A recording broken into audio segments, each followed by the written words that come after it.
Hi, everyone. Welcome back. I'm Christina Smith. I'm David Haghighi. And our guest, Paula Cobb, is back. And she is going to share a great story with us. So she has been a broker in San Diego since the 1970s. And she's also my mom. Oh, thank you. We're having such fun in the studio today. I just have to say, this is the best. It gives you a little insight into how I totally became get everything now. who I am. Hey, I don't take credit for your craziness. Actually, the truth is, I'm glad that I hadn't yet met her until today because it makes it that much better. Oh, yeah? Yeah. Well, I'm glad because, my mom is just... I don't know how to explain my mom other than she has gotten herself into some of the craziest predicaments and gotten herself out of some of the craziest predicaments. It sounds like she's lucky to be alive, quite I honestly. know. So this story is actually about our family home. And I had completely forgotten about this until she reminded me because I must have been, 19 at the time. We were moving. We lived in Rancho Penasquitos. We had lived there since I was a kid, probably like 13 years. And we were moving. So first of all, my mom tried to sell her house to my sister for above market value. Like that's how shrewd a negotiator she is. If you ever try to make a deal with me, you're going to pay more because of that statement. That's what. Oh man, I'm busted. We have a feud brewing here. Christina has a listing coming, and her mom's going to represent the buyer. It's not going to work out. No, let's not. My mom's a shrewd negotiator. Make no mistake. This is where I learned it from. What I've learned about her thus far is that she's kept this wonderful sense of humor, and I think it's important. I think it's necessary because if you don't have it, this industry will eat you. Yeah. I mean, she basically went through everyone in our family's in real estate. And I tell this story all the time because when everyone reached 18, she was like, you need to get your real estate license. You're part of a real estate family. Don't let us down. There's no cap to your potential and what you can do. And so I went and got my real estate license thinking that we would team up. And then Is she not a team player? Then I said, all right, I got my license ready to go. She goes, oh no, real estate's a hustle. You got to get your own clients. I'm not giving you my clients. Have fun. And now I can't get any referrals from anyone in my family because we all live 10 minutes apart and we're all in real estate. So, well, they say that you're not supposed to do business with your family in real estate. I don't think that's true. I think you. It depends. If you have the ability and there's like a mutual respect and you have the ability to separate the business from the family. That took a while for you to get there. Well, they call that business acumen. You had to grow up, I mean, come on. Well, we've all grown up in a way, right? Like I think that being able to represent somebody really, really well is not inherent. You have to learn it almost you have the to have a lot of hard knowledge. way. Yeah. A lot of training, a lot of knowledge. And don't stop learning. And not just that, but you have to make a lot of mistakes. Yeah, and real estate has changed because of that so much over the years. I mean, when this happened to my mom, it was back when you could let the buyer move in a few days early. You just fill out some paperwork. They move in a few days before close of escrow. Yeah. We don't do that anymore. Oh no. That's a because of my mom. You know what? Because of probably what happened. So why don't you tell us what happened to my family home and the person who bought it? Well, they did not move in early. I thought they moved in early. I thought it was a few. Oh, I'm wrong. Never mind. She knows better than that. They did not move Never in mind. early. Although I always moved in early. She moved in early. That's what it was. And nobody knew about it, but I moved in early. What Paula's saying is if she was representing the buyer in that transaction, they would have moved in early. No, they don't move in early. Only I move in early when I'm buying the house. My mom would move in early. To the agent. I kind of do some things to fix up the house and make it nice for me so I can get in there early. Oh. And it's really, I did this method has worked for you. Oh, yeah. I don't think it would work for you in this market. No. I mean, I can't even find a house in this market. Again, they don't allow it anymore because of this woman. I tell all my clients, you're not seeing them. They're selling off market. I'm having a house built right now. It took a year. Oh, yeah. Are you kidding me? A year. So, yeah. Mm-hmm. Just red tape? New construction. Yeah, new construction. So what happened? Okay, so I think this was about in the year 2000. And we lived in Penasquitas. And this house sat up on a hill. And it had some nice views. And we always saw hot air balloons and everything there. And anyway, I sold it to this family, and they were very excited about moving into the neighborhood. And on move-in day, they came with their truck, and they're unloading. And apparently, this guy had forgotten to turn the wheels towards the curb and put the emergency brake on the truck, on the rental truck. So meanwhile, he's in the house, and he's putting a load in, right? Taking a load in. And he comes out and he sees the truck take off down the hill. Oh, no. Now, this is at the time when all the kids are getting out of school, walking home. It's in the middle of the afternoon. And this big truck is barreling down the hill. It's sideswiping 4 or 5 cars on its way. Meanwhile, this guy is going, look out, watch out. You know? What can you do? Yeah. And there's he nothing couldn't you do can do. anything. When So I was a watch kid, it we do called this. that ghost riding, when you just let your bike go. So Can't really do it with a car. So anyways, so this truck keeps going. It goes down and it runs through this garage of this house. Oh, was there It anybody in breaks- there? Tell me there was nobody in there. Nobody was there. It actually stopped in the garage. It went through the garage door and it came to a stop in the garage, and it broke off the gas meter, and a fire started, and it burned up the truck and everything in it. Oh, wow. And on top of that, the police were there, and they wanted to evacuate the neighborhood because the fire could travel through the gas lines and blow up every house in the neighborhood. Oh. So they evacuated the neighborhood.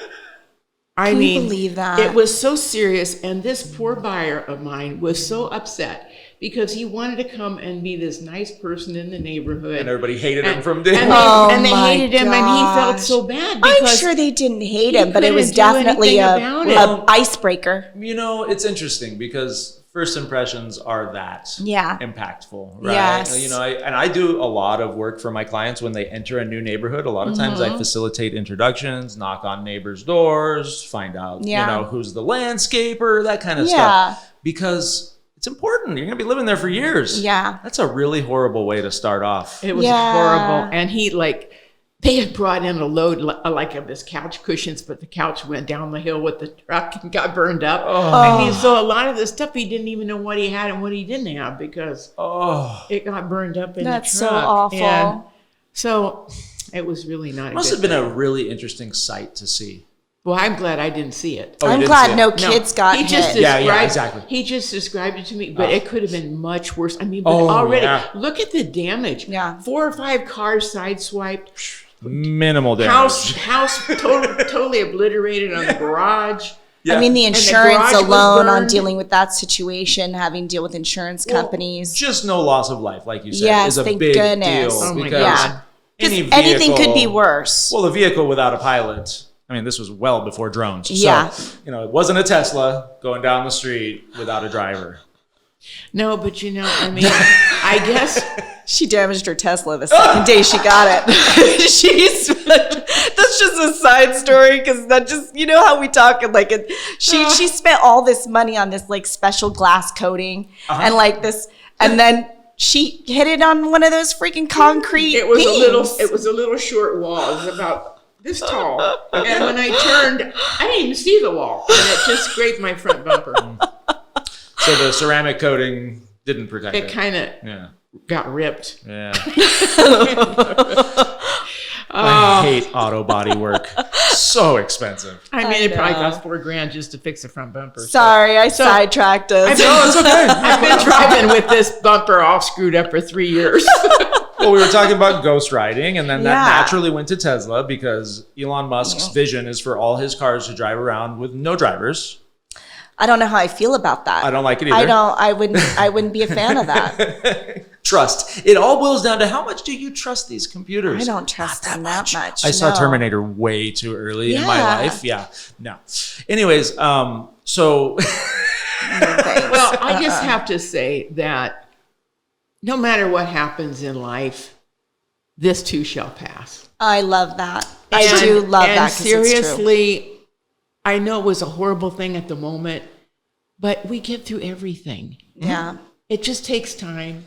And that's what has kept me in real estate all this long, because I've dealt with issues, and even though they might be very frustrating and hard to deal with, I know they'll pass, and somehow this has to end, and it will be over. It can feel very defeating when you're a real estate agent and you have just some situation come up. It seems sometimes impossible to even remedy it or fix it, and you're sitting there and you're racking your brain and you're like, I just can't believe this has happened. So I think that's really good advice, is just take a breath. And then whenever these things happen, and you guys always call me. That's true. You know what's funny? I think we all bitch to my mom about what's going on in our life. You just tell me and you say, what can I do? What should I do? And I tell you. Well, I can already say that you're a testament to probably not only home ownership and the fact that it's given you the ability to... It's given her wealth and retirement. You've locked in your housing payment long ago, and that gave you the ability to be a little bit lighthearted about your business. Right. Mm-hmm. But more so, the answer has always been home ownership. The people who are able to rest right now are homeowners. Yeah. The people who are not resting right now are not homeowners. It's very simple. Yeah, we're going to raise your rent next month. Mm-hmm. Yeah. How can you sleep with that company? The security that home ownership offers is unrivaled, and it's always been the answer to all the problems we're facing. But still, because real estate agents are really valued so low by our society, I think we're still not quite seeing home ownership as the savior that it is. Well, I want you to think about something too. My mom's been in real estate for it's coming up on 50 years. Yeah. 50 years. That's a lot. And she was in real estate when interest rates were 18%. Yeah. I mean, housing, a house was, $100,000. That was the early 80s. Still, we're looking at 4 to 5% right now. We're heading there again. And it's actually 6.5% right now. Oh. Yeah, rates have gone up again. Now, let me ask you this. In those markets where rates were high and prices were lower, did the monthly payments that came with those mortgages sort of line up to the rents people were paying for those same houses? Or were people paying more monthly to own than they would have to rent the same house? I think during that time, it was like you could own for the same amount that you could rent. It's pretty... The American dream as back then, do you feel like that was the case or no? So, it was cheaper to rent back then? Yes. Because rents have inflated. Yes. I mean, nobody raised the rents to offset the interest rates. And I got an 8-unit building I bought back then in the early 80s, 11% fixed rate. Wow. And you cash flowed it, right? Well, I might have cash flowed a little bit, but the point is, inflation was going up so much during that time that I made tons of money on the ownership of it in appreciation. Yes. So that's where it My really mom's benefited. a 1031 exchange guru, by the way. So she knows how she's exchanged.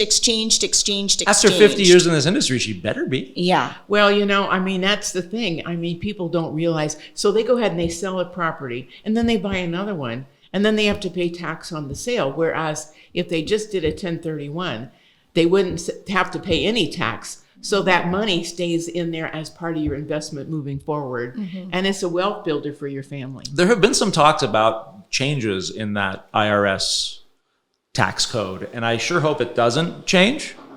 Well, aren't you dealing with something because you purchased out of state, that if you ever sell the property that you purchased out of state, California will tax her? Yeah, you know what it is? It's called the clawback. Yeah, we just found this out because my mom sold her commercial building, exchanged it into some investment properties out in Texas, and then she found out about the clawback. So now if you profit on those out of state, California will tax you as Well, I won't ever income? sell them because that's what would happen. If the kids will inherit them, there's not going to be tax at that point. Because there's But no inheritance Every tax. single year, you have to fill out some paperwork that lets the government know that you still own that property that you exchanged for. If you don't fill out that paperwork, they will send you a tax bill immediately. See, these are the kinds of things that I think 95 to 99% of our industry just doesn't know. You just taught me that. Well, shame on a realtor who doesn't tell. Oh, absolutely. I just Who learned doesn't about tell a person to exchange instead of to sell and then rebuy. Yeah. I mean, what are they doing? So I told a client to exchange. His tax guy was actually telling him in order to avoid taxes, they needed to move into the property, which is normally true, except that they owned a big, giant, beautiful home in Hamul, and the house that they were selling was it was a 3-bedroom, 1-bath in Lemon Grove. So they converted it to a primary to save on taxes, but they probably lost on the home in Hamul. Well, so it was being rented by a relative, and then so they wanted to sell the property.